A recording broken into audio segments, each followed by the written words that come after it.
ውድ ቤተሰቦቼ እንደምን ከርማችኋል? ዛሬ በስለላ መጽሐፎቹ በሚታወቀው በደራሲ ሮበርት ሉለም ተጽፎ በ2004 ዓ.ም በተርጓሚ አክሊሉ በሬቻ ወደ ሀገረኛ የተመለሰውን ይህንን ድንቅ የጥበብ ሥራ ይዤ ወደ እናንተ በመቅረቤ በጣም ደስተኛ ነኝ። እናንተም እንደምትወዱት እርግጠኛ ነኝ።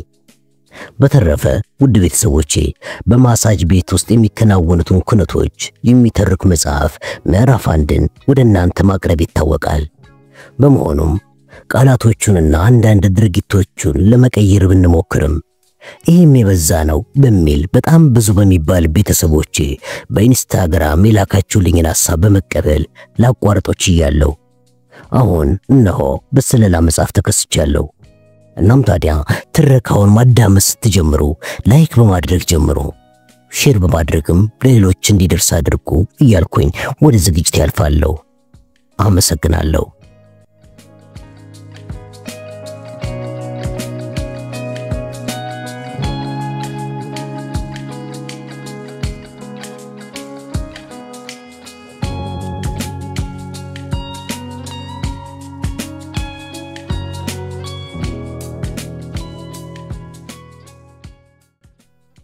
በቦርን ጠንካራ ክንድ የታነቀው ካርሎስ የቦርንን መዘናጋት ተጠቅሞ በኃይል ለመንቀሳቀስ አመቺ ጊዜን እየጠበቀ መሆኑን ቦርን ከካርሎስ የሰውነት ውጥረት ሊረዳ ችሏል።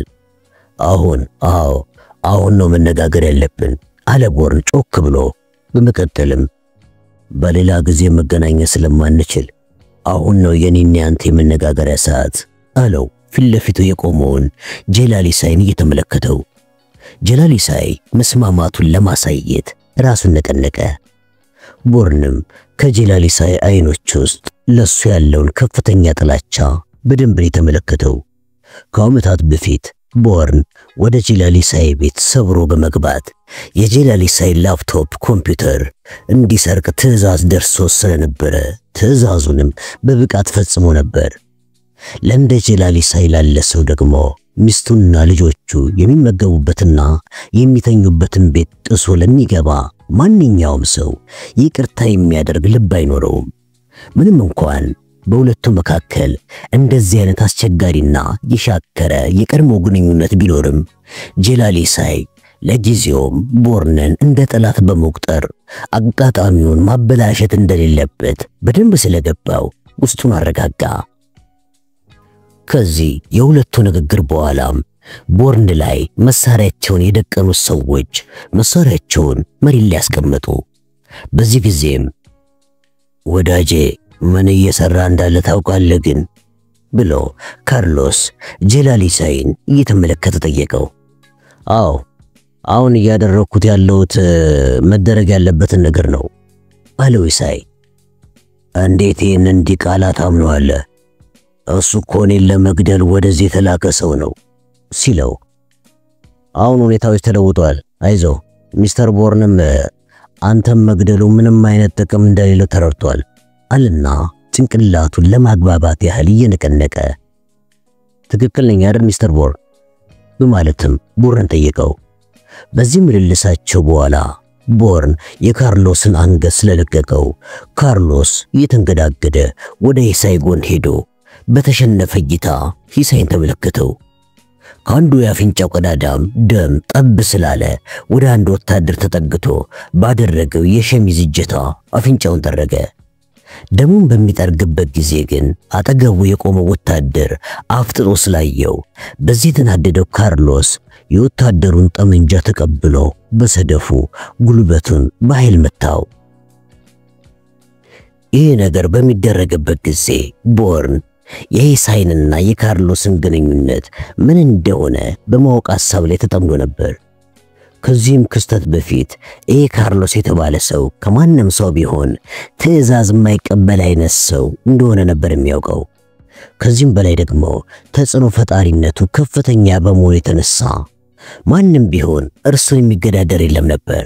ስለሆነም አሁን በአደገኛ ሁኔታ የፈለቁት የሩሲያ የአልባኒያና የቻይና ማፊያዎችም ቢሆኑ የማይዳፈሩት አይነት ሰው ነው። በመሆኑም አሁን የጄላሊሳይን ትዕዛዝ መቀበሉ በእውነቱ በጣም እንቆቅልሽና ጥያቄ የሚያስነሳ ብሎ አሰበ። በመቀጠልም ሂሳይ ይሄንን የጻዟሪ ግለሰብ የሰርቪስ ዶመና አባል አድርጎት ይሆን እንዴ ብሎም የበፊት ሐሳቡን ቀይሮ አሰላሰለ። ይህንን ሐሳቡን እንዲያዘም በመቀጠል ሂሳይ ለካርሎስ ምን ያህል ብር ከፍሎት ይሆን ብሎ አወጣና ወረደ። ግን አሁን ዋናው ጉዳይ ጄላሊሳይ በምን ጉዳይ ላይ ነው እኔን ሊያነጋገረኝ የፈለገው? ዋናው ይሄን ማወቅ ላይ ነው ብሎ ለራሱ ነገረ። አሁን ሰዎቹ ይዘውት እዚህ ድረስ እንዲመጡ ማድረጉ ትክክለኛ ውሳኔ እንደሆነ ተረድቷል። እንደገመተውም ሰዎቹን ወደ ሆቴል ላከው ካርሎስ መሆኑን አረጋግጧል። ግን ያልጠበቀው የጄላሊሳይ እዚህ መከሰት ወደ ሌላ ዓለም ውስጥ ከቶታል። አሁን የማወቅ ፍላጎቱን ወደ ጦዘው ዓለም ውስጥ በድንገት እንዲገባ አድርጎታል። በዚህ ሐሳብ ውስጥ እንዳለም ጄላሊሳይ በጓደኝነት ስሜት አንድ እጁን እየዘረጋ እዛ ዛፍ ስር የካምፕ ወንበሮች ስለሚገኙ እዚያ ተቀምጠን ዳቦአችንን በመቁረስ ሻይ አብረን ለምን አንጠጣም አለው። ካርሎስ አጠገቡ ባሉት ወታደሮች ላይ የጮህባቸው እናንተ ቀዘናሞች መሬት ላይ ያስቀመጣችኋቸው መሳሪያዎች አንሷቸው እንጂ አለና በመቀጠልም ደግሞም የምንጠጣው ታኪላ ከ3 ብርጭቆች ጋር ይዛችሁልን ነው አላቸው። ካርሎስ የአልኮል መጠጥ እንዲያመጡለት ወታደሮቹን ያዘዛቸው ጄላሊሳይ ሙስሊም በመሆኑ የተነሳ ሆን ብሎ እሱን ለማበሳጨት በመፈለጉ ነው። ከዛፉ ስር በመሄድም ወንበሮቹ ላይ እንደተቀመጡ ጄላሊሳይ በሚስጥራዊ ፈገግታን ፈገገ። አይኖቹንም ከፊት ለፊት መሬት ላይ ከሚቀጣጠለው እሳት ላይ ተክሎ ለዚህ ካርሎስ በቦርንና በወታደሮቹ ፊት ላሳየው ንቀት ምን አይነት ቅጣት እንደሚቀጣው ያሰላስል ጀመር። አሁን ነገ ወይም ደግሞ ከነገ ወዲያ ሳይሆን ወደፊት ይህንን ደደብ ኮሎምቢያዊ የእጁን ይሰጠዋል። እሱ እንደ ካርሎስ በቶሎ የሚደነፋ ሳይሆን በጣም ትዕግስተኛ ሰው መሆኑንና ጊዜው ሲደርስ ማድረግ ያለበትን ነገር እንደሚያደርግም በደንብ ያሳየዋል። በዛ ላይስ ደግሞ ትዕግስት ከሰባቱ የእስልምና ሃይማኖት ምሰሶዎች ውስጥ አንዱ አይደለ?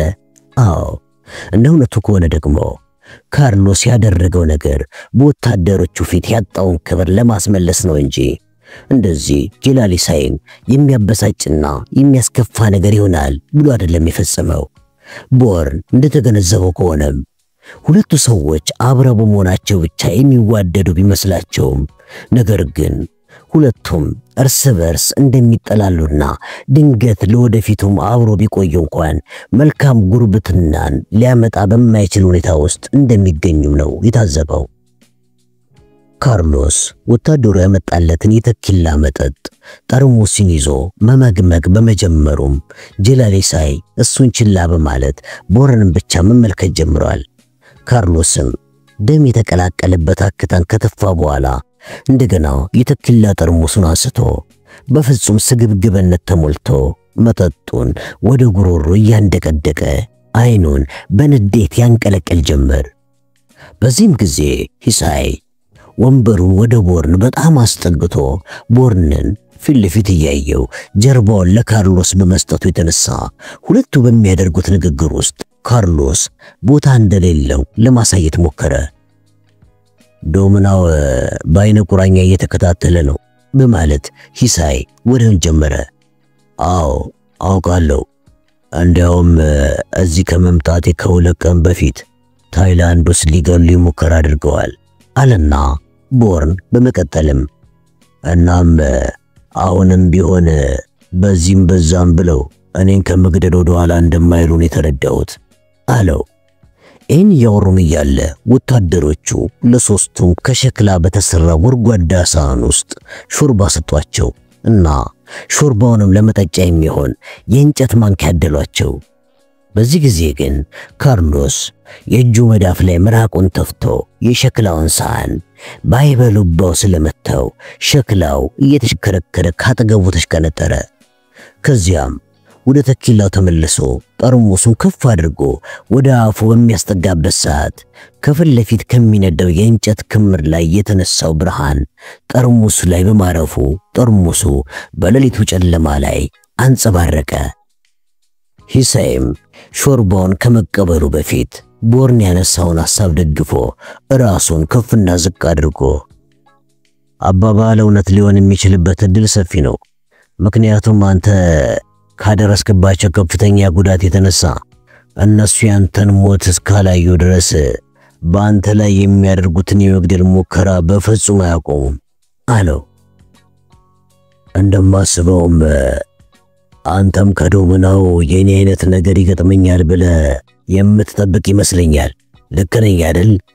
አለው ቦርን የሂሳይን ከዶምናው ጋር በአሁኑ ሰዓት እየሰራ መሆን አለመሆኑን ለማወቅ በሚያስችል መልኩ። ይህን ጥያቄ ሰማው ሂሳይም ቦርንን በእነዚያ በጎርጓድ ውስጥ ባሉት አይኖቹ በጥልቀት እየተመለከተው ምን ለማለት እንደፈለገ ገብቶኛል አለውና በረጅሙ ተንፍሶ የሾርባ ሳህኑን ከመሬት ላይ ያስቀመጠና በጣቶቹ ታፋውን እየተመተመ እንደማታምነኝ በደንብ ነው የማውቀው በማለት ትከሻውን ከሰበቀ በኋላ ደግሞም እኔን ያለማመን ልክ ነው፣ ምክንያቱም እኔም ባንተ ቦታ ብሆንም ማድረገው ነገር ነውና አለውና በክንዶቹ ጉልበቱን በመደገፍ ወደ ቦርን አንገት አስግጎ ይሄም ቢሆን ግን እኔ አሁን አንድ ነገር ልነግርህ ፈልጋለሁ። አዎ አንተ ዶምናው የሰለሞንን ወርቅ የተደበቀበትን ቦታ ካገኘ በኋላ የወርቁን አዲስ ደረጃን በመፍጠር የአሜሪካንን ገንዘብ የመግዛት አቅም ለማሳነስ ነበር አቅዶ የተንቀሳቀሱት።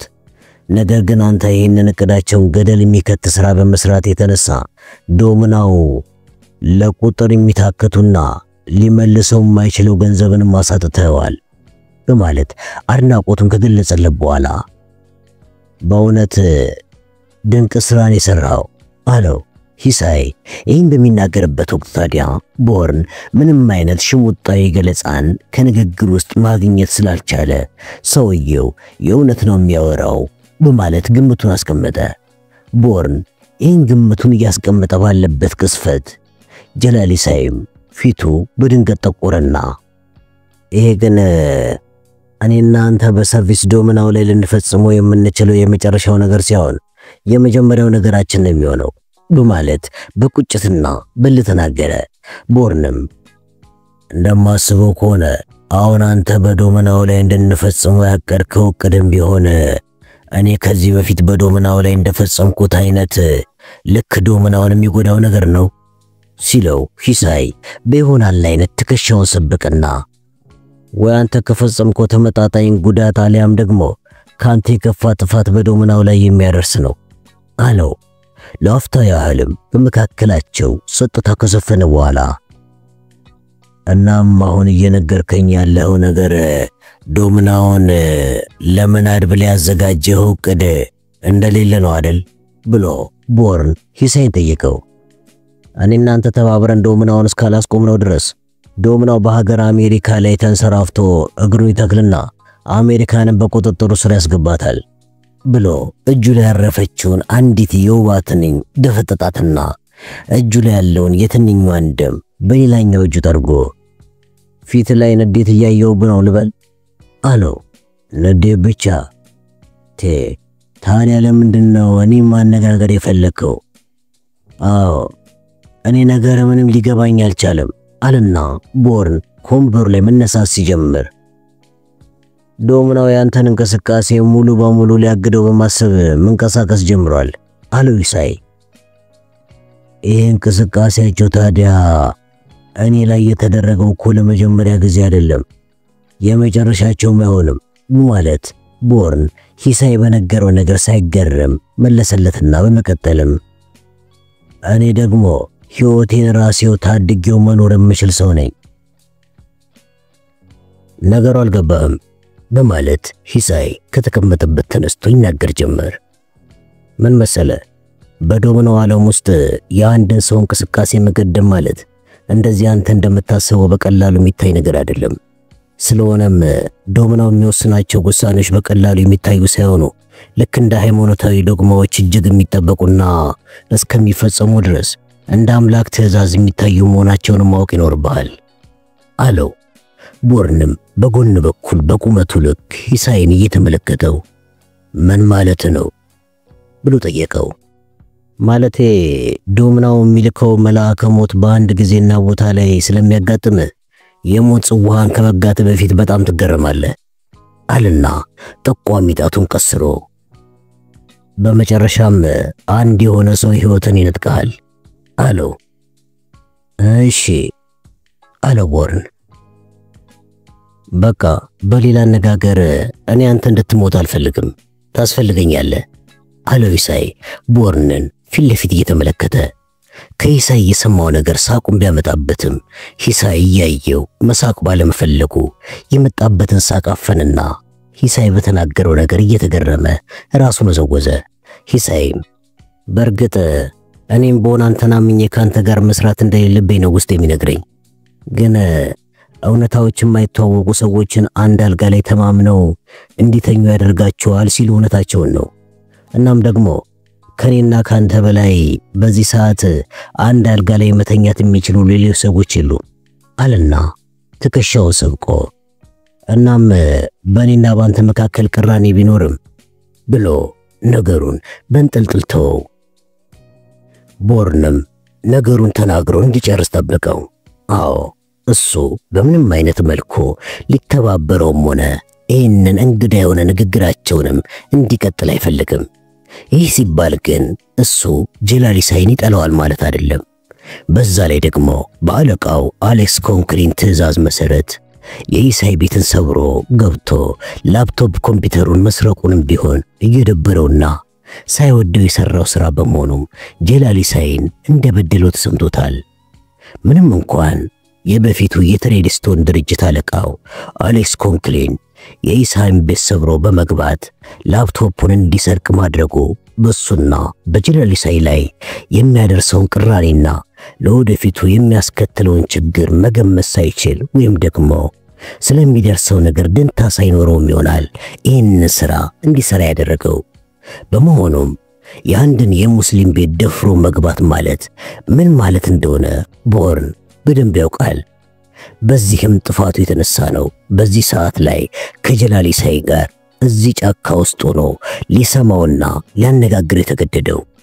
ግን ከዶሚኖው በተቃራኒ ጎን ተሰልፈ ከነርሱ ጋር ጠላት የሆንከው ግን መቼ ነው? ብዙ መሰረታዊ ጥያቄ ሂሳይን ጠየቀው። ከብዙ ዓመታት በፊት ነው በማለት ሂሳይ በጥርጣሬ መለሰለትና ግን ይህንን በእነርሱ ላይ ያለኝን ጥላቻ በግልጽ ይፋ አድርጌ ከነርሱ የተለየው ታምና ነው ብሎ መለሰለት።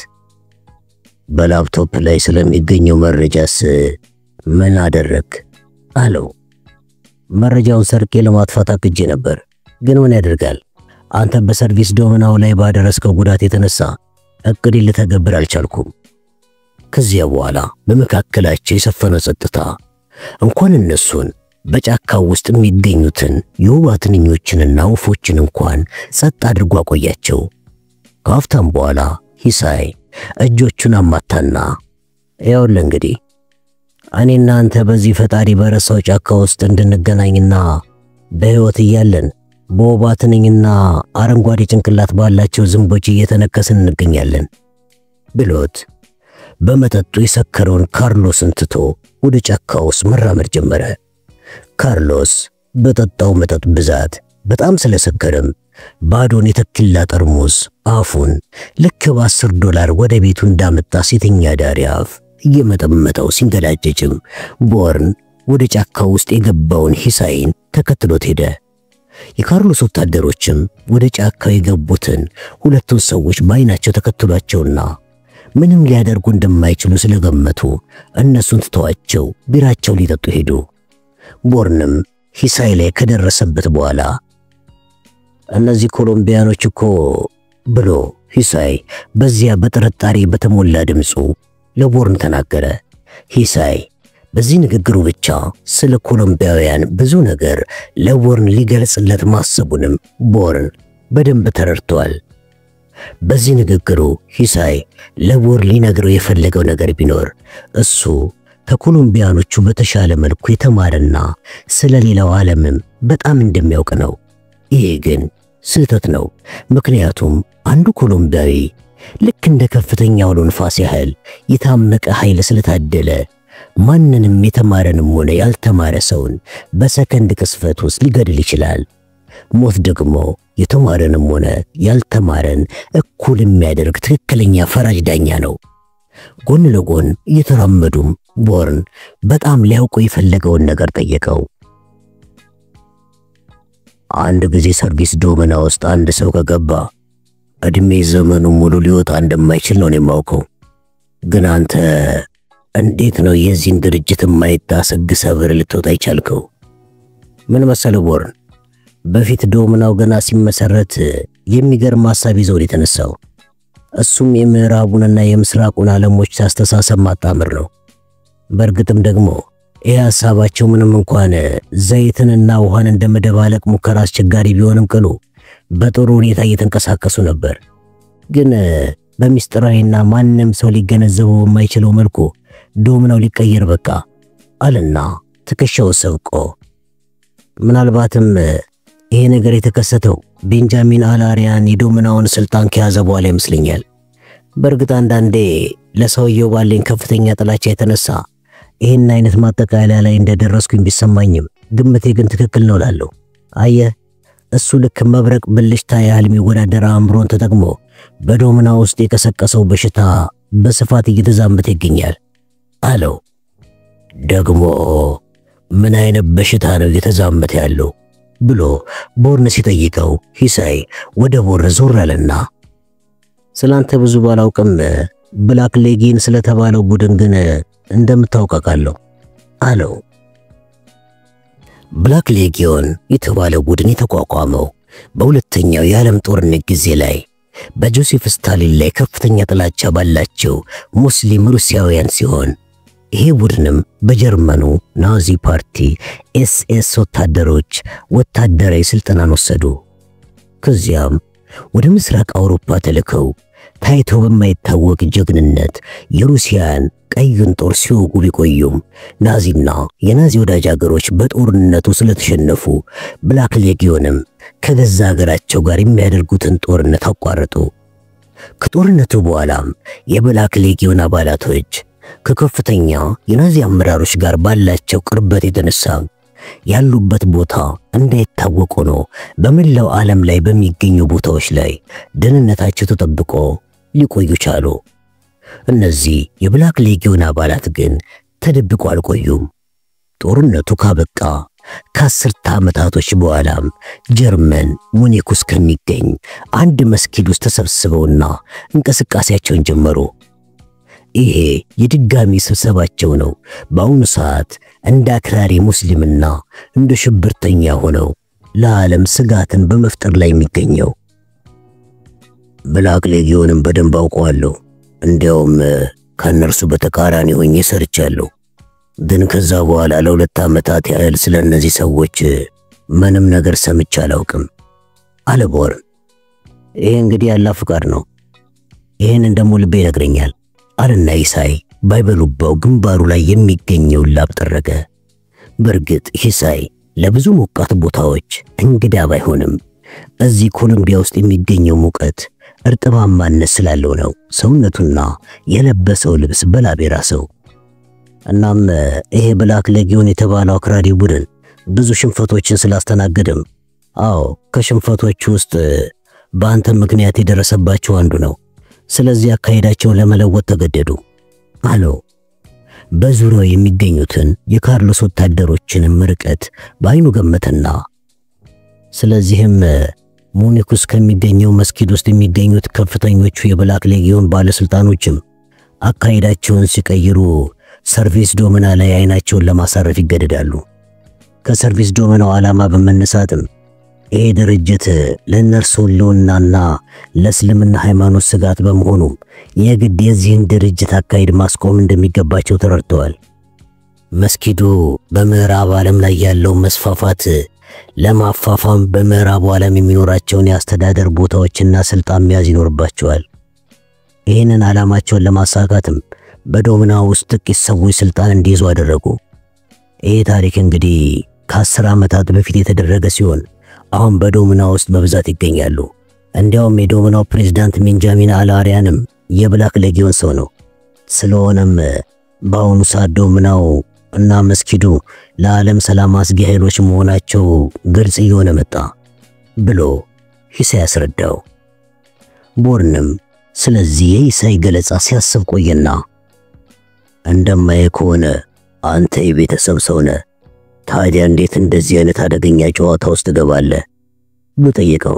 ሂሳይም በተለይ ደግሞ አንተ ከማንኛውም ሰው በተለየ መልኩ የጨዋታውን አደገኛነት በደንብ የምታውቀው ሰው ነህ አለና በፊቱ ላይ ሰፊ ፈገግታን እያሳየ ያው እንግዲህ የቁርጥ ቀን ሲመጣ ወሳኝ ውሳኔዎችን ለመወሰን ትገደዳለህ አለና አይኑ እንደ እሳት እያበራም አዎ ሚስተር ቦርን፣ ይሄ ዶምና ከምድረ ገጽ መጥፋቱ ለኔም ላንተም ሆነ ለሀገር አሜሪካ መልካም ነገር ነው አለው። ሂሳይ ይህ ሲናገር ቦርን ከሂሳይ አይንና ድምጽ ውስጥ ለዶምናው ምን ያህል ጥላቻ እንዳለው ተገነዘበ። ይሄ ሰው ግትር ስብዕና፣ አሸናፊ መንፈስና በጣም አደገኛ የሆኑ ድርጊቶችን በድፍረት የሚፈጽም ሰው ነው። ስለሆነም ለዚህ ጠንካራ ለሆነ ሰው ከበሬታ አደረበት። እናም ደግሞ እንዴት ባለ ሁኔታ የዚህ ሰው ቤት ውስጥ እንደገባና ግዳጁን እንደተወጣም አስቦ ሂሳይ በፍጹም ይቅርታ እንደማያደርግለትም እርግጠኛ ሆነ። ደመነፍሴ እንደሚነግረኝ ከሆነ ደግሞ የዶመናውን የወደፊት እቅድ ማወቅ ማልችልበት ደረጃ ላይ እንደደረስኩኝ ነው ብሎ ሂሳይ ተናገረ። ከዚያም በጫካው ውስጥ ከሚገኙት የውባትንኝ ድምጾች ከእንቁራሪቶች ድምጽና ከሌሊት ወፎች ከንፈር ግብግብታ በስተቀር ጸጥታ በመካከላቸው ሰፈነ። ከዚያም ሂሳይም ወደ ጫካው ውስጥ ዝም ብሎ ሲጓዝ ቦርንም ከኋላው ተከተለው። ትንሽ አብረው በጸጥታ ከተጓዙም በኋላ ሂሳይ ዛፎቹ ላይ አይኑን ተክሎ 4 ልጆች ነበሩኝ፣ ግን አሁን 3 ብቻ ናቸው በሕይወት የሚገኙት። ሴቷ ልጄ በሕይወት አትገኝም አለው። ቦርንም ኦ በጣም አዝናለሁ አለው። አቤት ልጄን ካጣይም ብዙ ዓመት ያለፈኝ ይመስለኛል አለና ሂሳይ ከንፈሩን ነክሶ ወሬውን ልቀጥል አልቀጥል በሚል ስሜት ውስጥ ለአፍታ ቆይቶ አቤት እንዴት ያለ ብሩህ አእምሮ ያላት ቆንጆ ልጅ መሰለች። ይሄ ደግሞ ለአንድ የሙስሊም ቤተሰብ ምን ያህል አስቸጋሪና አስጊ እንደሆነ መገመት ትችላለህ። ልጅ እያለች በጣም በስርዓትና በደንቡ ተቆጣጣሪ ባሳደጋትም ስታደግ አመፀኛነቷም አብሯት አደገ። ስለሆነም ለ3 ጊዜያቶች ያህል ከቤት ጠፍታ ነበር። 2ቱን የማምለጥ ሙከራዎቿን ገና በ14 ዓመቷ ያደረገችው በመሆኑ ወደ ቤት እኔው ራሴ መልሼ አምጥቻት ነበር። 3ኛውንና ከሁለተኛው የማምለጥ ሙከራዎች ከ4 ዓመት በኋላ ግን እንደገና አንድ ኢራናዊ ወንድ ይዟት ኮበለለ። እስቲ አስበው ብሎ ጠየቀው። በእውነት ይሄ ላንተ መጥፎ ነገር ይመስለኛል ብሎ ቦርን መለሰለት። አይደለም ብሎ ሂሳይ ጮኸ። ሊሆንም አይችልም አለና ካጠገቡ የሚገኘውን የዛፍ ቅርፊት በዚያ በረጃጅም ጥፍሮቹ መላጥ ጀመረ። የሚገርም ነገር ግን ልጁ ኒካ አስሮ ለማግባት በዝግጅት ላይ ሆኖ ነው ልጄን ይዟት የጠፋው። እናም እስካሁን ድረስ ልጁ ሌላ ሚስት ሊያገባ በዝግጅት ላይ ያለ ልጄን በፍቅር አኖኖ ወደ ሀገሩ ኢራን ለምን ይዟት እንደጠፋ ግልጽ ሊሆንልኝ አልቻለም። አዎ ይሄ ነው እስካሁን ድረስ ግልጽ ሊሆንልኝ ያልቻለው ነገር አለው። ምናልባት ልጅህም በጣም ያፈቅራት ስለነበር ይሆናል ብሎ ቦርን ሲናገር ሂሳይ ቅርፊቱን የላጠውን ግንድ በጥፍሮቹ እየቧጠጠ ቆየ። ቀጥሎም በረጅሙ ተነፈሰና ውስጡ ያለውን ነገር መናገር ጀመረ።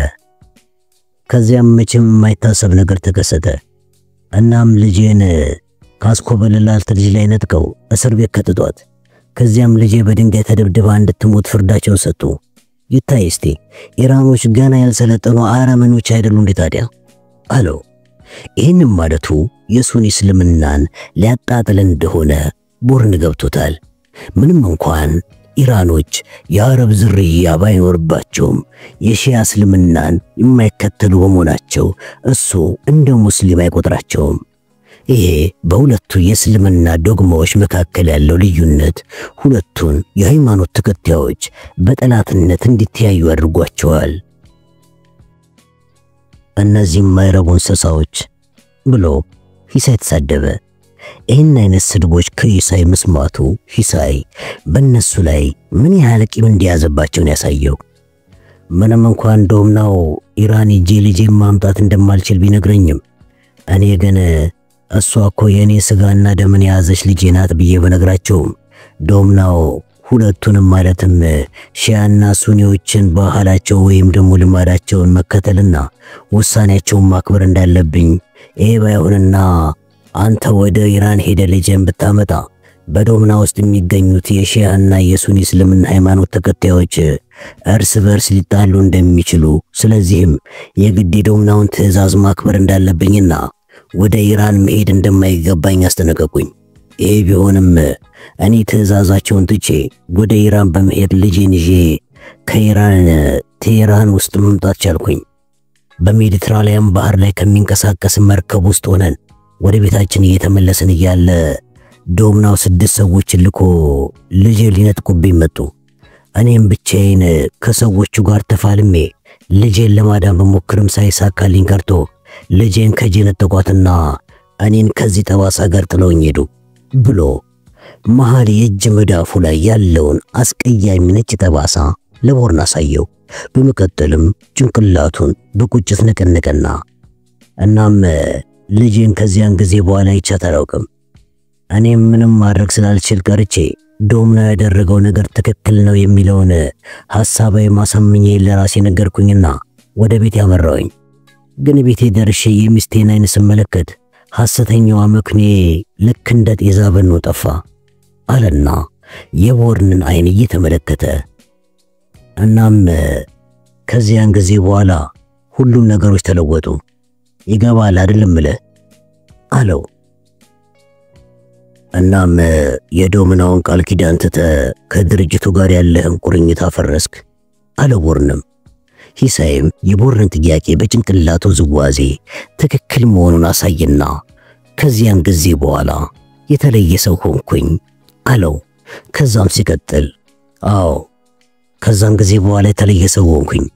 በቃ ጦረኛ ያደረጉኝ፣ ለዛውም ጥቁርና ቂመኛ ልብ ያለው ጦረኛ ያደረጉኝ። እነዛ እንደ ወዳጅ የማያቸው የነበሩ ሰዎች እኔ ሳላውቃቸው ተቀየሩና ከዱኝ።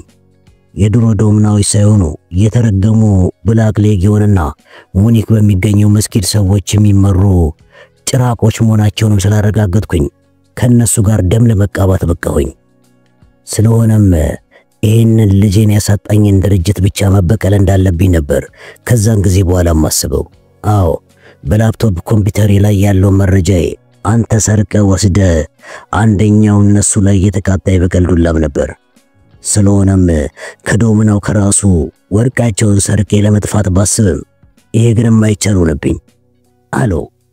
ቦርን ሊናገር ሲል ሂሳይ ጣልቃ ገብቶ በፍጥነት እየተናገረ ግን አላህ ሁልጊዜም ታላቅ ነው። አዎ አላህ እጅግ ታላቅ አምላክ በመሆኑ ይሄው አንተን እንደገና ለማግኘት በቃሁኝ። አዎ አንተ የኔን በቀል መፈጸም የምትችል መሳሪያም እንደሆንክ አውቃለሁ። ለአፍታ ያህል በመካከላቸው ጸጥታ ሰፈነና ጫካው ውስጥ የሚገኙት ነፍሳት ጫጫታና የካርሎስ የእንቁራሪት ማንኮራፋት ብቻ በአካባቢው መሰማት ጀመረ። ሂሳይም ደረቅ ሳቅሳቅና ጉሮሮን አጥርቶ እና ሚስተር ቦርን አንተ በዚህ ጉዳይ ላይ ኤክስፐርት በመሆንህም አንተና አንተ ብቻ ናችሁ ዶምናው ሊሰራ ያሰበውን ነገር ማወቅና ተባብረን ዶምናውን ማስቆም የምንችለው አለው። እኔ ብቻዬን ነው የምሰራው ብሎ ቦርን ተቃወመ። ግራም ያጋባ ነገር ሆነብህ አይደል ብሎ ቦርንን ችላ በማለት ሲናገር አዎ አንተም ማመኔን ነው አይደል አለው ቦርን። መቼስ ሁለታችንን ብንሆን ቃላችንን የምንጠብቅ ሰዎች ነን አይደል? ቦርንም መስማማቱን ለማሳየት ያህል ራሱን ከፍና ዝቅ አደረገ። ሂሳይም አይኑን አብርቶ እና መቀሌ እንደዚህ ነው ብሎ ሊቀጥል ሲል ቦርን ጣልቃ ገብቶ ምን እንደሰራልህ እንደምትፈልግ አውቃለሁ አለው። እሱ አንተ ብቻ ለመስራት ያሰብከው ነገር ነው። አሁን ግን እኔ ረዳት ሆኜ ያሰብከው ነገር ትሰራለህ። እኔ ምንም አይነት ረዳት አልፈልግም። አሁን ግን የግድ አንድ ረዳት ያስፈልጋል ሚስተር ቦርን። ዶሚናው በጣም ታላቅና ኃይለኛ በመሆኑ እጆቹ በአራቱም የዓለም ክፍሎች ላይ ይደርሳሉ አለና ጣቶቹን ወደ ቦርን አቅጣጫ እያርገበገበ ምናልባትም ነገሩን አጋንኜ የነገርኩ ይመስልህ፣ እውነታው ግን ይሄ ነው አለው።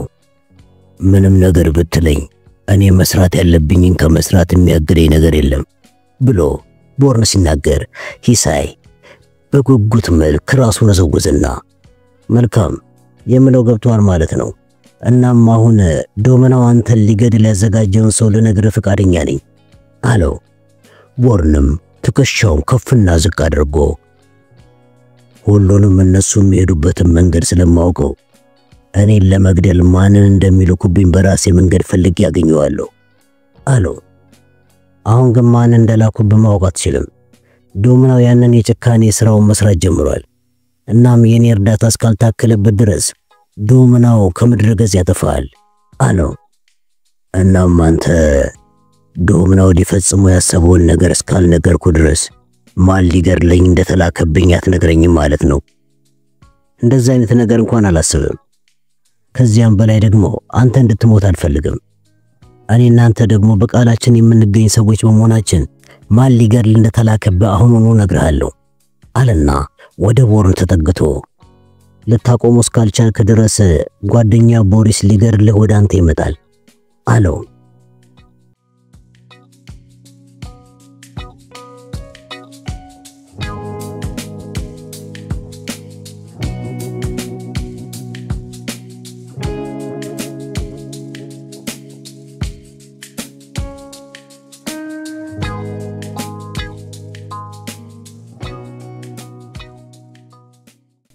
ሚስተር ሴክሬታሪ አንተ ለኛ ከሚገባው በላይ ደግ እየሆንክልንና እንደ ሕፃን እየተንከባከብከን ነው አለ ፒተር።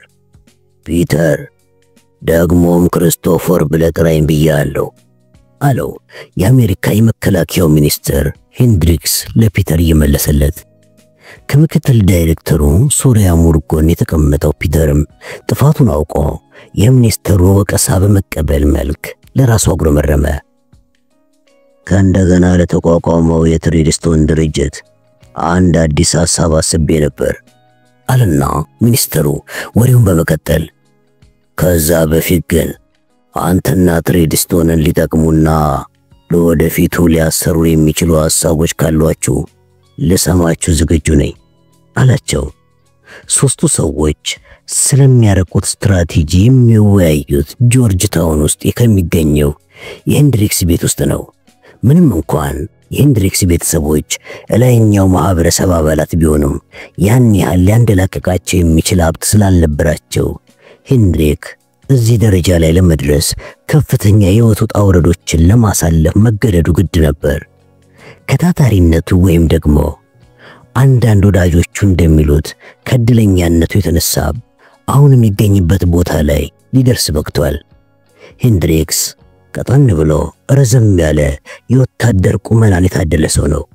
በርግጥም ደግሞ ድሮ ወታደር ሆኖ የኮሪያ ልሳነ ምድር ጦርነት ላይ ዘምቶም እያለ ስለቆሰለ ከሀገሪቱ ወይም ከአሜሪካ ፕሬዝዳንት እጅ የሊሻን ሽልማትን ተቀብሎም ነው ከውትድርና ውጭ የሆነ ስራውን መስራት የጀመረው። እስከ ዛሬ 1 ዓመት ድረስም የሀገሪቱ የብሔራዊ ጸጥታ አማካሪ በመሆንም እየሰራ ይገኝ ነበር።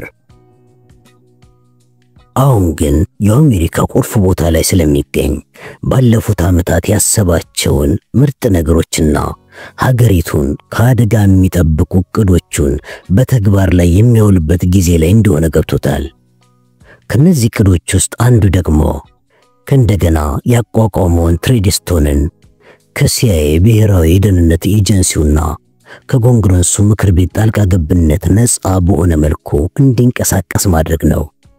ሄንድሪክስ ምንም አይነት ህግን የመጣስ ፍላጎት ባይኖረውም ከጊዜ ወደ ጊዜና ከተሞክሮ እንደተገነዘበው ከሆነ በቁጥር ትንሽ አነስ ያሉ እንደ ዳንቴል ክር አብረው የተቋጠሩና እርስ በራሳቸው እንዲሁም ደግሞ ለአሜሪካ ታማኝ በመሆን በዚህ ሰዓት ላይ ከሀገር ውጭም ሆነ ከሀገር ውስጥ ያሉ የማይታወቁ ቡድኖችን ሊታዩ የማይችሉ ሴራዎችን ማየት የሚችሉ ሰዎችን በመያዝ ሀገሪቷን ሊታደጉ የሚችሉ ሰዎችን ሰብስቦ ይዞ የመንቀሳቀሻው ሰዓት አሁንና አሁን መሆኑን በደንብ የተረዳበት ወቅት ነው። ለዚህም ነው ሶሪያ ሙርና ፒተር ማርክስን ለዚህ ስራው የመለመላቸው።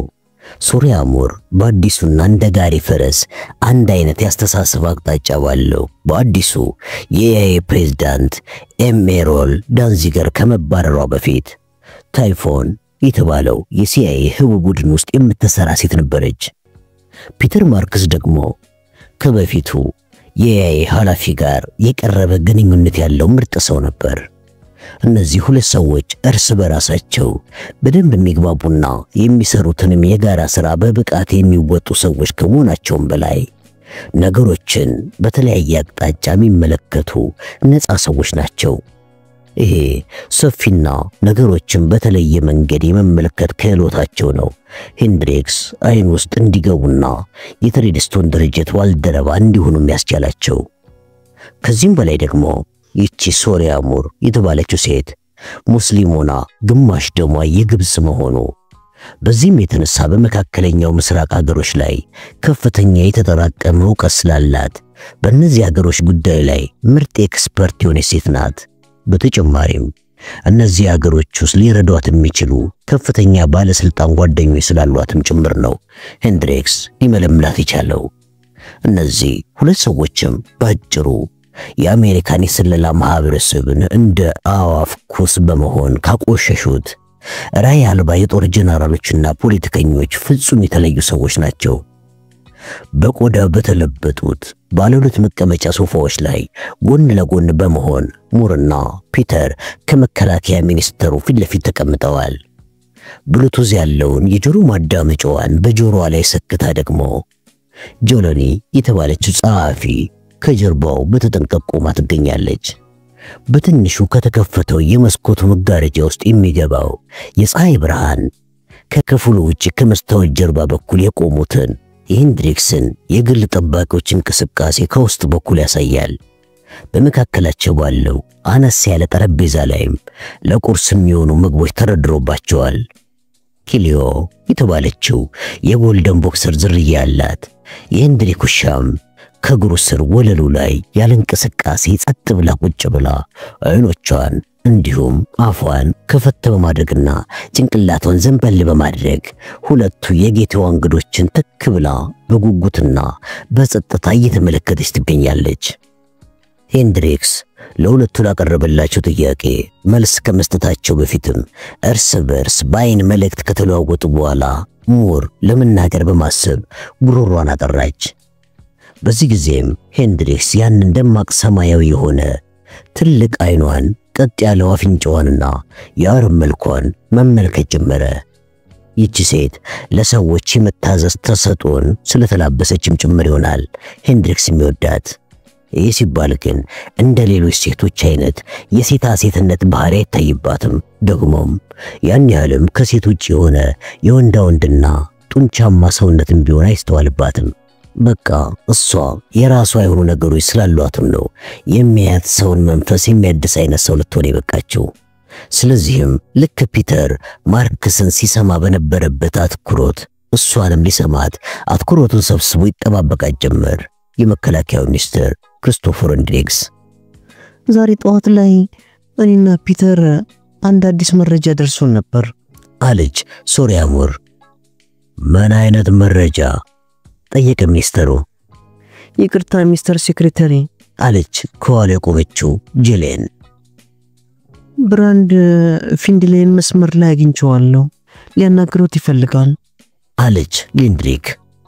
ይህን የሰማው ሄንድሪክ ጭንቅላቱን በብስጭት ወደሱ አዙሮ ጄሌኔ ስብሰባችን እንዳታቋርጭን ስል ስንት ጊዜ ነው ነገርኩሽ አላት በብስጭት ድምፁን እያመናጨጋት።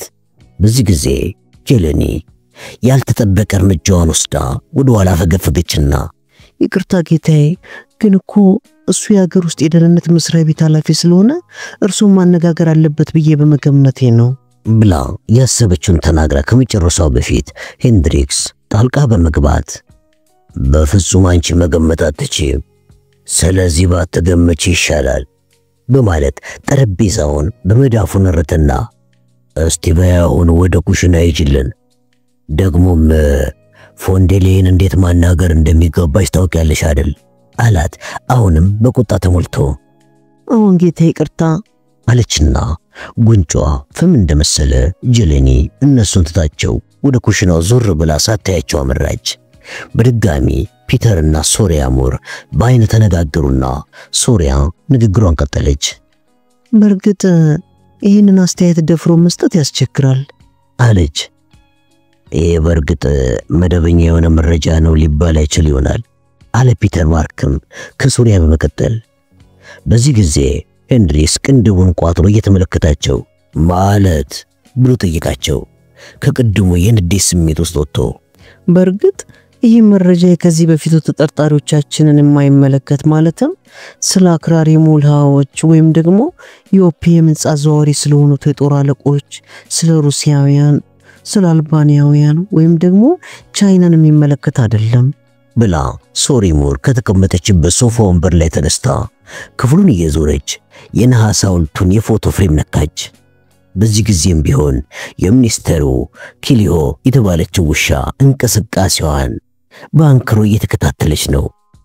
ወዲያውኑም ሶሪያ በድንገት ቁጭ አለችና ሄንድሪክስን እየተመለከተች እነዚህ ነገሮች ሁሉ እዚህ የሚታወቁ ቢሆኑም ይህ መረጃ ግን የመጣውና የሚጠቁመን ከዚህ በፊት ተሰምቶ ስለማይታወቅ ቡድን ነው ብላ ለመቀጠል ስትል የመከላከያው ሚኒስትር ጣልቃ በመግባትና ይበልጥ ቅንድቡን ቋጥሮ ምንም አልገባኝም ለማለት የፈለግሽው የሽብር ስጋት ተጋልጦብናል ነው ብሎ እሱም ከመቀጠሉ በፊት ሶሪያ አቋርጣው አይ ይህ ነገር ስለ ሽብር የሚጠቁመው አንድም ነገር የለም አለችና ሶሪያ ቀጥላም ማለቴ እስካሁን ሽብርተኛ የሚለውን ትርጉም ከሚያሟላ ሰው ሳይሆን መረጃው የደረሰን ለኔ በግል ከማውቀውና ከማገኘው ሰው የመጣ አዲስ መረጃ ነው አለችው። ለምንድነውስ ይሄ ሰው ከቡድኑ ጋር ያለውን ሐሳብ ለመቀየር የፈለገው? የወደፊት ሐሳቡስ ምን እንደሆነ በምን ይታወቃል? አላት ሄንድሪክስ። ይህን ነገር እስካሁን ድረስ ለማወቅ አልተቻለም። መልካም፣ መረጃውን ያቀረበልኝ ሰው ማንም ቢሆን ግድ የለኝም። ስለዚህም እኔ ሚስጥር ስለማልወድ ነገሩን ግልጽ አድርገሽ እንድትነግሪኝ ይፈልጋለሁ አላት። ይሄማ የግድ ፕሮቶኮሉ የሚያዘው ነገር በመሆኑ መግለጽ ይኖርብናል፣ ግን እንደ ድንገት ሆኖ ሰውየው ሞቷል አለ ፒተር በመሃል ገብቶ። በሰው ተገድሏል ማለት ነው? ሚኒስትሩ ጠየቁ። ይህ እንኳን አልተረጋገጠም። ሰውየውን ገጭቶት ያመለጠው መኪና ግን እስካሁን የማን እንደሆነ አልታወቀም አለ ፒተር ማርክስ። ይህ ሰው ማን እንደገደለው የግድ መታወቅ ይኖርበታል። ስለዚህ ወደ ፓሪስ ሄደን ስለ ግድያው ምርመራዎችን ማካሄድ ይገባናል አለ ሶሪያ ሙር ከጀርባው ሆና የቆመችበትን ወንበር መደገፊያ አንቃ እንደያዘች። ይሄንን እንኳን እርሱት። እዛ ከመሄዳችሁ በፊት ማየት የሚገባችሁ ብዙ ነገሮች ይኖራሉ። ደግሞ ሰውየው ምን ያህል ታማኝ የሆነ መረጃዎችን መስጠቱን በምን ልታውቁ ትችላላችሁ አላቸው ሚኒስትሩ። ይህ ሰው ሰርቪስ ዶምና ስለሚባለው ቡድን አንዳንድ ወሳኝ መረጃዎችን የሰጠኝ አለ ሶሪያ ሙር። ምን አልሽኝ? ይህን ስም እንኳን ከዚህ ቀደም ሰምቼው አላውቅም። በዛ ላይ ደግሞ የቡድኑ ስም የሆነ የውሸት አይነት ሳይሆን ስለማይቀር መረጃውን የሰጣችሁ ሰውም እየተጫወተባችሁ ሳይሆን አይቀርም እላለሁ አለ የመከላከያ ሚኒስትር ክሪስቶፈር ሄንድሪክስ። ሶሪያም ቀጥ ብላ እንደቆመች ይህ ሐሳቡ በእውነት ትክክል አይመስለኝም አለችው። ይህን መልስ ከሶሪያ የሰማው ሄንድሪክስም ከተቀመጠበት ተነስቶ ክፍል ውስጥ ወደሚገኘው አንድ መስኮት ሄደ። ገና ለመጀመሪያ ጊዜ ሶሪያ ሙርን በአካል ያገኛት ጊዜ ከሌሎች ሴቶች በተለየ መልኩ የሰዎችን ሐሳብ የመረዳት ችሎታ ግልጽነትና የሌሎች ሰዎችን የተወሳሰበ አመለካከትን ጭምር በፍጥነት ተቀብላ የምትረዳ ሰው በመሆኗ ይህች ሴት የሴት ግብረ ሰዶም ፈጻሚ ወይም ሌዝቢያን ናት ብሎ ገምቶ ነበር። ስለዚህም የሷን የህይወት ታሪክ ሲያጠና እሷ ሌዝቢያን ሳትሆን እሙን ቻልትንም የተባለው የግብጽ የደህንነት ቢሮ ኃላፊ የሆነ ሰው እጮኛ እንደሆነች ለማወቅ ቻለ። በዚህም የተነሳ ነው አዲሱ የሲአይኤ ኃላፊ እሷን ታይፎን ከተባለው ህቡ ድርጅት ውስጥ ያባረራት።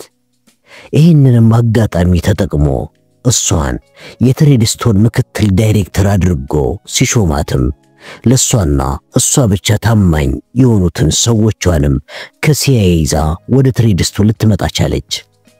ከዚያም ተነስቶ ነው ይህች ሴት ምን ያህል የተለየች ምርጥ ሴት እንደሆነች ሄንድሪክስ የተረዳው። መልካም እንግዲህ አላቸው ሄንድሪክስ። እሺ እንዳላችሁት ይሆናል አለና ወደ እነርሱ ዞር ብሎ ነገር ግን ፒተር እዚህ ትሆናለህ፣ ምክንያቱም ትሬድስቶን ገና ድክ የሚል ሕፃን በመሆኑ አንተ እዚህ ሀገር ውስጥ ሆነ ትሬድስቶን የሚቆጣጠራቸውንና የሚያጸዳቸውን ነገሮች ታከናውናለህ። በተለይ ደግሞ ከ2001 የ911 የሽብር ጥቃት በኋላ በሀገሪቷ ውስጥ የተመሰረቱትን የደህንነት ህብረተሰብ በደንብ እንድትፈትሻቸው ስለምፈልግ አንተ መሄድ አይኖርብህም። ያው እንደምታውቀው በአሁኑ ሰዓት ወደ 263 የሚጠጉ የስለላ ቡድኖች በሀገር አሜሪካ ውስጥ ተፈጥረዋል። ይሄ ደግሞ በመቶዎች የሚቆጠሩትን እኛ የቀጠርናቸውን ሰዎችና ቡድኖች ሳይጨምር ነው። እነዚህ ቡድኖች ደግሞ ልክ አሜሪካ የጦር ቀጠና ውስጥ ያለች እስከሚመስል ድረስ ለቁጥጥር እያስቸገሩ ይገኛሉ። አዎ በአሁኑ ሰዓት ወደ 850 ሺህ የሚሆኑ ሰዎች ከፍተኛውን የደህንነት የይለፍ መታወቂያ እንዳላቸው ታውቃላችሁ። አዎ ይሄ ደግሞ በሚገርም ሁኔታ በጣም ትልቅ የሆነ ቁጥር ነው በማለት በሐዘኔታ ራሱን ዘውዝና በመቀጠልም እናም በአንድ ጊዜ 2 ዳይሬክተሮችን ወደ መስክ ስራ ልልክ የምችልበት አንዳችም ምክንያት አይኖርም አላቸው። ፒተር ብሎ ፈገግ እያለ አየ ሶሪያ የመስክ ስራ ከፍተኛ ልምድ ስላላት እሷ ወደ ፓሪስ ትሄዳለች። በቃ ይሄ እኮ ቀላል ነገር ነው አላቸው። በነገራችን ላይ የትሬድስቶን ሰርቨሮች ለሁሉም ክላንድስታይን ዳታቤዞች ክፍት እንዲሆኑ አድርጌያቸዋለሁ አላቸው። ሁለቱ ክፍሉን ለቀው ከወጡ በኋላም ሄንድሪክስ ሰማርቲያን ስለተባለው እና በፕሬዝዳንቱ ስለተቋቋመው የጸጥታ ቡድን ማሰብ ጀመረ። አዎ ሆን ብሎም ነው ይህንን ሰማርቲያን ስለተባለ የደህንነት ቡድን ለፒተር ያልነገረው። ምክንያቱም ፒተር የዚህን ድርጅት መመስረት በጨረፍታ እንኳን ቢሰማ የድርጅቱ አባል ሊሆን ብሎ ጥያቄ ከማቅረብ ወደ ኋላ እንደማይል ስለሚያውቅ ነው ስለ ሰማርቲያን ለፒተር ማርክስ ያልነገረው። ይሄ ደግሞ እንዲሆን ሄንድሪክስ አልፈለገም። ምክንያቱም ፒተርን የኔ ልጅ ነው ብሎ ለሚያስበው ትሬድስቶን ብቻ ነው መስራት ያለበት ብሎ ያምናል። እሱ ትሬድስቶንን ጠብቆ እስካሁን ድረስ ስላቆየው ለሰማርቲያን ድርጅት ብሎ በፍጹም ህልሙን ሊንድ አይፈልግም። በርግጥ ይሄ ድርጊቱ አደገኛ እንደሆነ በደንብ ያውቀዋል። በተለይ ደግሞ በዚያ በእንቁላላማ ቅርጽ ባለው የፕሬዝዳንቱ ቢሮ ውስጥ የተሰበሰቡ ሰዎች ይህን ነገር ቢያውቁ አሳልፈው ለፕሬዝዳንቱ እንደሚሰጡት እርግጥ ስለሆነም ነው የነገሩን አደገኛነት የሚያጎላው። ከዚያም ለራሱ ቢሆንስ ታዲያ ህይወት ያለ አደጋ ምንድነው ብሎ ተናገረ። ቀጥሎም ወደ ክፍሉ መስኮት ተራምዶ መስኮቱ አጠገብ ያሉትን የጽጌረዳ አበባዎች ሲመለከት አበባዎቹ እንደጠወለጉ ስለተመለከተ ትዕግስት ባጣ ስሜት ሰዓቱን ተመለከተና የታለች ያቺ የጽጌረዳ አበባ ተንከባካቢ ባለሙያ ብሎ መነጫነጭ ጀመረ። እዚህ ከከተማው ግርግር ወጣ ብሎ ያለው ቤቱን በደንብ ይወደዋል። ምክንያቱም እዚህ ሲሆን በጸጥታ እንዲያስብ ያደርገዋል። ይህ ቢሆንም ግን ዛሬ ጠዋት ከእንቅልፉ ሲነሳ የሆነ ነገር የረሳን ይመስለው ስሜቱ እየነዘነዘው ነበር። በእርግጥ በጣም የሚወዳትንና በሞት የተለየችውን አማንዳን ከማግባቱ በፊት 2 ጊዜ አግብቶ ፈቷል። እንዲያውም ከሁለተኛዋ ሚስቱ አንድ ወንድ ልጅ የወለደ ሲሆን ይሄ ልጁም በአሁኑ ሰዓት የወታደራዊ ደህንነት አባል ሆኖ አፍጋኒስታን ውስጥ በግዳጅ ላይ ይገኛል። ስለ ልጁ መጨነቅ ቢኖርበትም እሱ ግን አንዳንዴ ብቻ ነው የሚያስበው። እንደ እውነቱ ከሆነ እሱ አይደለም ያሳደገው ማለት ይቻላል። እናም አንዳንድ ጊዜ እንዲያውም የአብራኩ ክፋይ አይመስለውም። አዎ ያቺ እንደ ነብሱ የሚያፈቅራት አማንዳ ከሞተች በኋላ የቤተሰባዊ ስሜቱን ሙሉ በሙሉ አጥቷል ለማለት ይቻላል። በቃ አሁን የቀረው ነገር ትዝታና እሷና እሱ ይኖሩበት የነበረው ቤት ብቻ ነው። ብቻ ከዛን ጊዜ በኋላ ልክ እንደ አንድ አውሮፓዊ ነገሮችን ሁሉ የሚመዝነው በገንዘብ መሆን ጀምሯል። ስለዚህም ደግሞ ይሄው ቤቱን ለወደፊት ህይወቱ እንደ ቅርጽ ሆኖት እየተንከባከበ ይገኛል። ምንድነው ነገሩ ብሎም ራሱን ጠየቀ። የሆነ ችግር አለብኝ ማለት ነው እንዴ? በሬስቶራንቶች ውስጥ በአንዳንድ የኦፊሻል ስብሰባዎች ላይ እንዲሁም ደግሞ በቲያትር ቤቶች ሲሄድ ጓደኞቹን ከሚስቶቻቸው አንዳንድ ጊዜም ከልጆቻቸው ጋር ያገኛቸዋል። ታዲያ ምን ያደርጋል? እሱ ሁልጊዜም ቢሆን ብቸኝነት ነው የሚሰማው። ምንም እንኳን በክንዱ ያቀፋቸው ባሎቻቸው የሞቱባቸውና የህብረተሰቡ አባልነታቸውን ለህዝቡ ለማሳየት ከሚፈልጉ ሴቶች ጋር አብሮ ቢታይም ይሄ ለሱ ምንም ማለት አልነበረም። እነዚህ በእንደዚህ አይነት ቦታዎች ላይ ከጎኑ ሻጥ አድርጓቸው የሚወስዳቸው ሴቶች የፊታቸው ቆዳ በሜካፕ ብዛት የተደፈነ ምርጥ በሆኑ የልብስ ዲዛይነሮች የተሰፉ የራት ልብሶችንና እጃቸው ላይ የሚገኘውንና በእድሜ መጨመር ምክንያት የሚታዩ ጠቃጠቋቸውን ለመሸፈን የእጅ ጓንት የሚያደርጉ ስለሆኑም በምንም አይነት ምክንያት ለነዚህ ሴቶች ከልብ የመነጨ እውነተኛ ስሜት የለውም። ይህንን እያሰበ ያለም የቤቱ ደውል በኃይል ስለጮኸ ከዚህ ውስጡን ከሚበላው ስሜት ውስጥ ወጥቶ በሩን ሊከፍት ተንቀሳቀሰ። በሩን እንደከፈተም በ30ዎቹ ዕድሜ አጋማሽ ወይም መጨረሻ ላይ የምትገኝና ጸጉሯን ወደ ኋላ ለጥጣ ያሰረች ሴት ከፊት ለፊቱ ተደቀነች። ይቺ በሩን የከፈተላት ሴት የልብ ቅርጽ ያለው ፊት ሲኖራት አይኗ ላይም የብረት ፍሬም ያለው መነጽር አድርጋ ለራሷ ደግሞ ለፀሐይ መከላከያም የሸራ ኮፍያ አድርጋለች። በደንብ የተተኮሰም የወንድ የሚመስል ሸሚዝና የጨርቅ ቀሚስ አድርጋ ረጅም ሶል ያለው የቆዳ ጫማ አድርጋለች። ማጊ ፓናርድ በማለት ራሷን አስተዋወቀችውና ወደ እርሱ ክፍል ከመግባቷ በፊት ከግቢው በር ላይ ቆመው ለነበሩት የግል ጠባቂዎቹ ያሳየችውን መታወቂያዋንና ዶክመንቶቿን አቀበለችው። እሱም ዶክመንቶቿን በጥንቃቄ የቃኘ በኦክስፎርድ ዩኒቨርሲቲ ዲግሪዋን እንዳገኘች አባቷ አሁን በሕይወት የለም።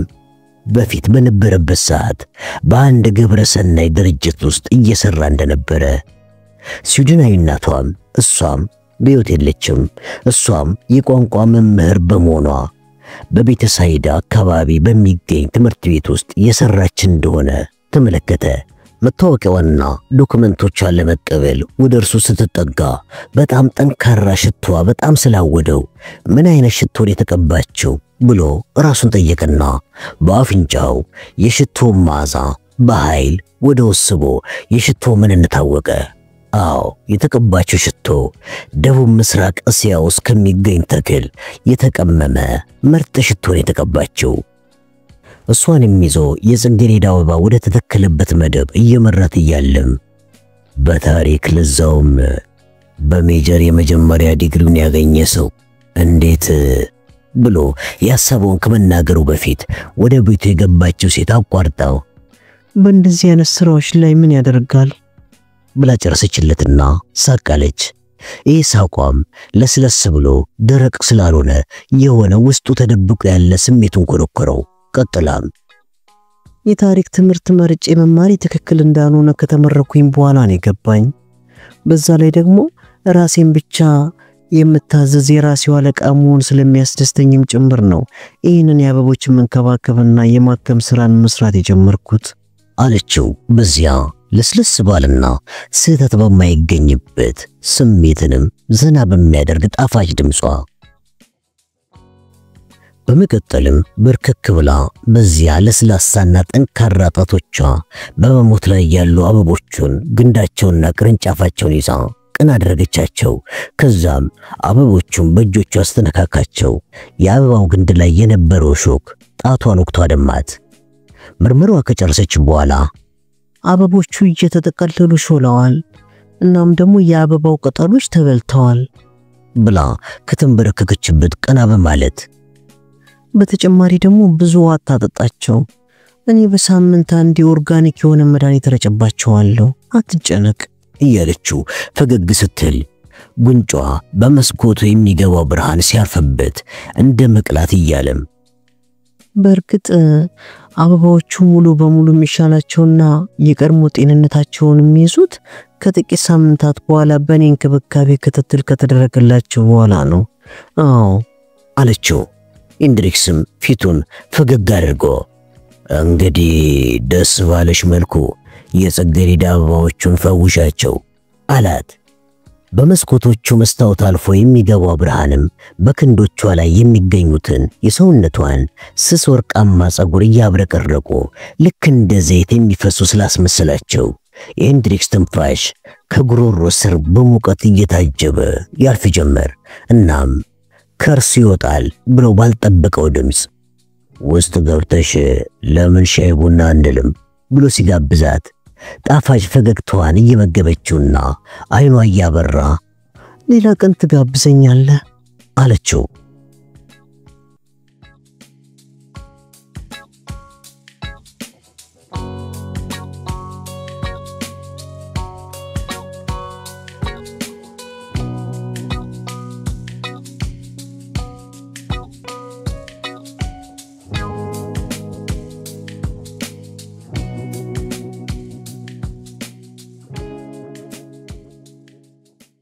እኔ ይህንን ማመን ይቸግረኛል አለ ቦርን። ይሄ በፍጹም የሚሆን ነገር አይደለም አለ ሂሳይ የነገረውን የሱን ገዳይ ማንነት ባለማመን። ምንም ነገር መሆን ይችላል፣ ደግሞ ሞቅ እዚህ ዓለም ላይ ምንም የማይቻል ነገር የለም አለ ሂሳይ። አይሆንም፣ እሱ በጭራሽ እኔን ለመግደል አይስማማም አለ ቦርንም ግትር ብሎ። ሂሳይም እንቆቅልሽ የሆነ ፈገግታውን እያሳየው ሚስተር ቦርን አሁን በሰርቪስ ዶመና ቁጥጥር ውስጥ ትገኛለህ። እባክህ የነገርኩን ነገር ልታምነኝ ይገባል አለው። ሂሳይ ይህን ከተናገረ በኋላም ጫካው የዋጠውን ድቅድቅ ጨለማ ለመገዳደር የሚፍጨረጨረውን በእንጨት ክምር ላይ የሚነደውን እሳት በጸጥታ እየተመለከተ የካርሎስ ወታደሮች የሚጠብሱትን የአሳማ ጮማ ሽታ በአፍንጫው መማግ ጀመረ። ከእርሱ ጥቂት ፈቅ ብሎ የሚገኘው ካርሎስም ከ10 አለቃ ወታደሩ ጋር እየተነጋገረበት ባለበት ሰዓት ሂሳይ ባይኑ እሱን እየተመለከተ ይሄ ተራ የሆነ ድልን መቀናጀት ነው የሚባለው አለው። ቦርንም ሂሳይ ምን ለማለት እንደፈለገ ስላልገባው በጥያቄ አይነት ሂሳይን ተመለከተው። ሂሳይን በመቀጠል አየህ፣ ይሄ ደደብ ኮሎምቢያዊ እኔ አሳማ ስጋ እንደማልበላ ስለሚያውቅ ለራት ያቀረበው የአሳማ ስጋ ነው። ይሄን ለምን አደረግክ ብለህ ደግሞ ብትጠይቀው ወታደሮችን በደንብ መንከባከብ ስለፈለኩኝ ነው ይላል አለው ሂሳይ በስጨት ብሎ። ቦርን ግን ይህን ነገር ችላ በማለት እስቲ ስለ ጓደኛዬ ቦሪስ ካቭሮቭ አውራኝ እንደገና አለው። ሂሳይም ያንን ግልጽ ያልሆነ ፈገግታውን በፊቱ ላይ ያሳየ የጋራ ጠላታችን የሆነው ቤንጃሚን አሪያን በጣም ምርጥና እንደ አሪፍ ቼስ ተጫዋች አይነት አንጎል ነው ያለው። ስለሆነም እሱ ብዙ ነገሮችን ቀድሞ የሚያስብ ሰው ነው። ይህም በመሆኑ የተነሳ አንተ ምናልባት ዶምናው የሰለሞንን የወርቅ ክምችት እንዳያገኝ መሰናከል እንደምትሆንበት ለመጠርጠርና ይሄ እንዳይሆን ለመከላከል ተዘጋጅቷል አለና ጭንቅላቱን ወደ ቦርን መለስ ሲያደርግ የሚነደው እሳት ከዓይኑ ላይ የተንጸባረቀ። ቪክቶር ቼርስኮቭ ስለተባለ ሰው መቼስ ሰምተህ ታውቃለህ አይደል ብሎ ጠየቀው። ቦርንም ከብዙ ወራቶች በፊት እሱ የኤፍሲቢ 2 ኃላፊ ሆኖ እየሰራ ነበር። ከዚያም ምክንያቱ በማይታወቅ መልኩ ስልጣኑን ለቦሪስ ካቭሮቭ እንደተወለት ነው ማውቀው። ቦሪስ እንደነገረኝ ከሆነ እሱ ኤፍሲቢ 2ን ለማጥራትና ከእንደገና የድርጅቱን መዋቅር የማስተካከል የቆየ ህልም ወይም ምክር ስለነበረው ስልጣኑን በአሁኑ ሰዓት የሚያዙ ጥሩ እንደሆነ እንደነበር አውቃለሁ አለው።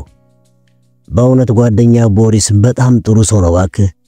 አለቃው ቼሪስኮቭ በምን የተነሳ ስልጣኑን ለሱ እንዳስተላለፈለት አልነገረህማ? የሆነ ሚስጥራዊ በሆነ ክስተት እንደሆነ ነገረኝ። ቦርን መለሰ። ይሄ እንኳን ለኔ ሚስጥር አይደለም። አየህ ቤንጃሚን አላሪያን ቼሪስኮቭን በአንድ ታማኝ ሰው አማካኝነት አግኝቶት ሊገፋው የማይችለውን ወርቅ ስላቀረበለት ነው ስልጣኑን ለጓደኛ ያስረከበው። ይህን የሰማው ቦርንም ሰውነቱን አሽማቆ እናም አሁን ቼሪስኮቭ የዶመናው አባል ሆኗል ነው የምትለኝ ሲሎም ሂሳይ አዎ ለማለት ያህል ራሱን ከፍና ዝቅ አድርጎ እናም ከዚያ ንግግር እንደተረዳሁት ከሆነ ቀጥሎ የመጣውን ነገር መገመት እንደቻልክ ነው። አዎ ቼሪስኮቭ ቦሪስ አንተን ለመግደል ለሚውልለት ለወደፊት ውለታው በማለት ስልጣኑን ለሱ አስረከበው። እናም ቦሪስ ካቭሮቭ ለቀድሞ አለቃው ቼሪስኮቭ የሚውልለት የመጀመሪያ ውለታ እኔም መግደል ነው ማለት ነው ብሎ ቦርን ሲናገር ራቅ ብሎ ከወታደሮቹ ጋር የሚነጋገረው ካርሎስ ወሬውን ጨርሶ ወደ እነሱ እየመጣ መሆኑን የተመለከተው ሂሳይ ወደ ቦርን በመጠጋትና ድምጹን ዝቅ አድርጎ በፍጥነት እየተናገረ አየህልኝ ቤንጃሚን አላሪያን ምን ያህል ጎበዝ እንደሆነ አየህልኝ ዶምናው ተራ ቡድን እንዳልሆነ።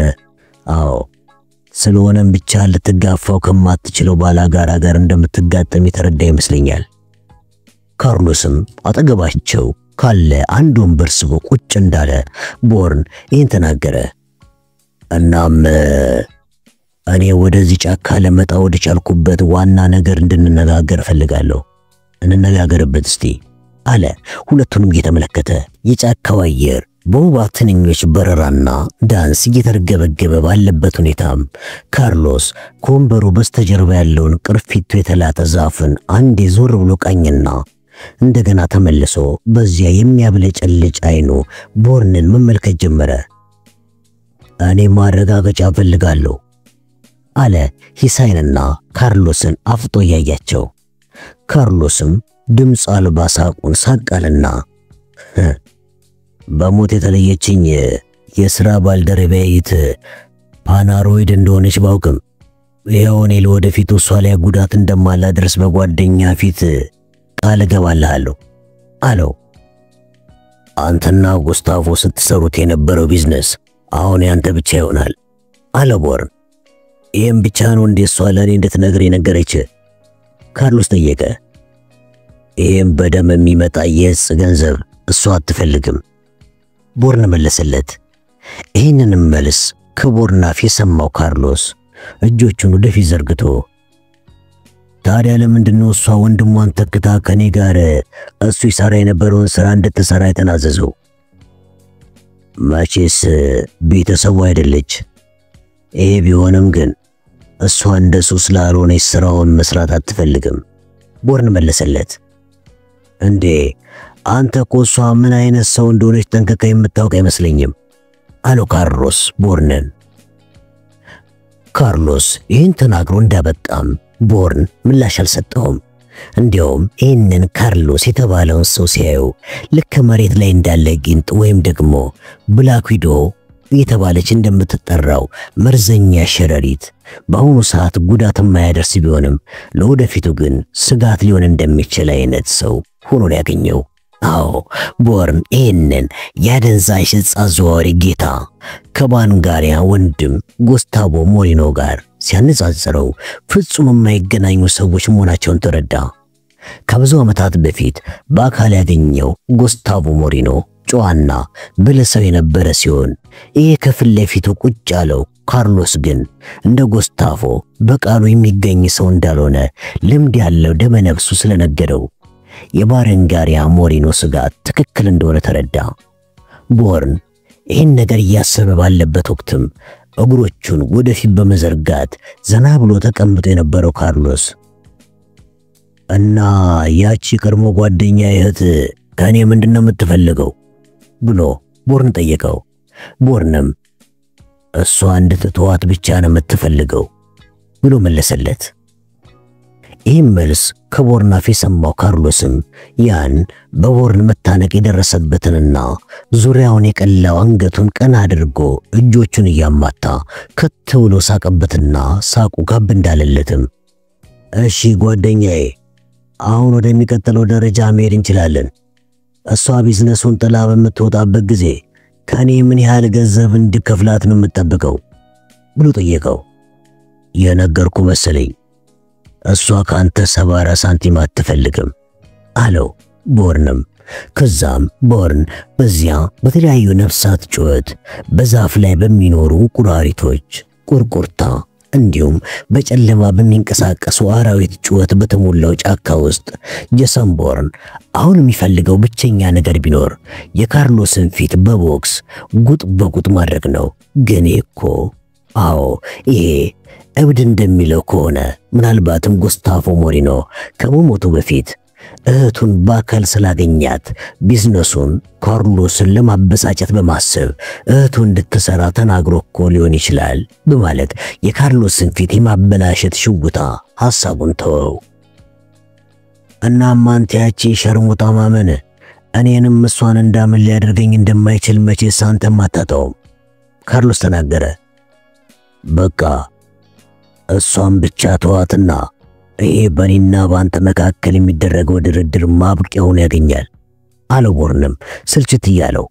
ካርሎስ ራሱን ባሉታ እየነቀነቀ ግን እኮ እሷ እጅ ላይ ከኔ ሥራ ጋር ግንኙነት ያላቸው ሰዎች አድራሻ ይገኛል አለው።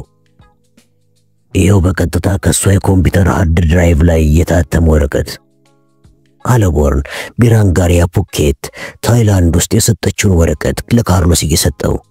ካርሎስም ከቦርን የተቀበለውን ወረቀት ገለጠና በጠቋሚ ጣቱ ወረቀቱ ላይ የተጻፉትን ስም ዝርዝሮች እየቆጠረ ወደ ታች ወርዶ ከጨረሰ በኋላ ልክ ነው ሁሉም ሰዎች እዚህ ወረቀት ላይ ይገኛሉ አለና ትከሻውን ከፍና ዝቅ አድርጎ ግን እኮ የኮፒ ነው በማለት ወረቀቱን በአየር ላይ በመወርወር ስለዚህ ይሄ ምንም ማለት አይደለም አለው። ይህንን የካርሎስን ገለጻ የሰማው ቦርንም ከቤራንጋሪያ ላፕቶፕ ኮምፒውተር ላይ ያወጣውን ሃርድ ድራይቭ ለካርሎስ አቀበለው። ካርሎስም ሃርድ ድራይቭን ከተመለከተ በኋላ በደስታ ፊቱ በርቶ እየሳቀ አቃ አሁን ተስማምተናል አለው።